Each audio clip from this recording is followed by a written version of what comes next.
Hey there, welcome back to JC4JC. I'm Jay. Today I'm going to be exploring a moment with Jesus that feels very familiar on the surface, but it holds something eternal underneath, and this goes right down to our identity in Christ.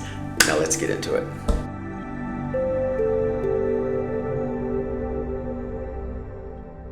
All right, so in the Gospel of Matthew 22, the religious leaders are trying to trap Jesus over taxes. They ask him if they should be paying taxes to Rome. Now, this is a catch-22 question. I mean, it's a trap. There's no right answer, because if he says, yes, pay your taxes to Rome, he's going to look like he's supporting Rome and the oppression of the Jewish population.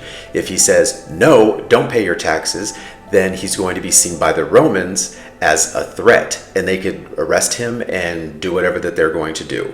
So Jesus asks for a coin, and he looks at the coin and he shows it to the crowd, and he asks them, whose image is this on the coin?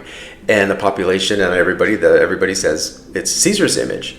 And then Jesus responds and says, render therefore unto Caesar the things which are Caesar's, and unto God the things that are God's. So the coin belonged to Caesar because it bore his image. Now, if the coin belongs to Caesar because it bears his image, what bears God's image? Well, we do. So when Jesus says, give to God what is God's, he isn't talking about money. He's talking about you.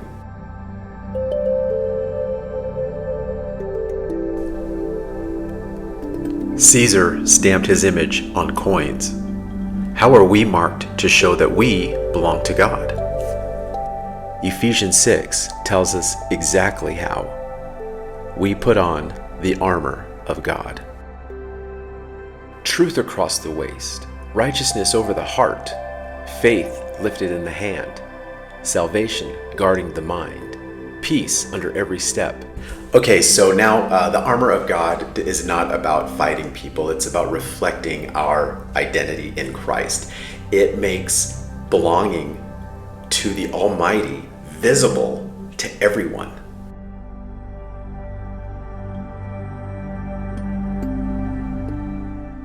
So the coin didn't choose whose image it bore. It simply reflected the one who stamped it.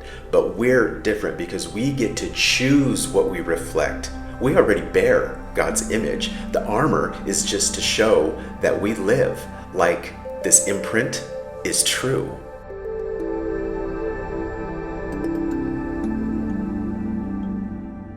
Caesar stamped his face in metal. God stamped his likeness on flesh and bone.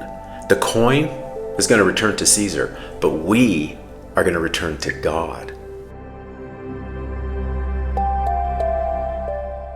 So whose image is shining through you? Whose armor are you wearing? Because long before you chose him, long before you understood God's greatness, you were stamped with heaven. All right, and as I close today's video, I just want to say I just find it so fun when I'm able to look at verses that I've heard throughout my entire life and they take on a new meaning. And that is what I saw in this verse when I read it earlier this week during a Bible study with a group with my group Daily Bread. And when I saw excuse the pun, the other side of the coin with this verse, it just opened up my eyes. So I'm glad I was able to share that with you. And don't forget to like and subscribe. And I will see you next time on JC4JC. We'll see you later.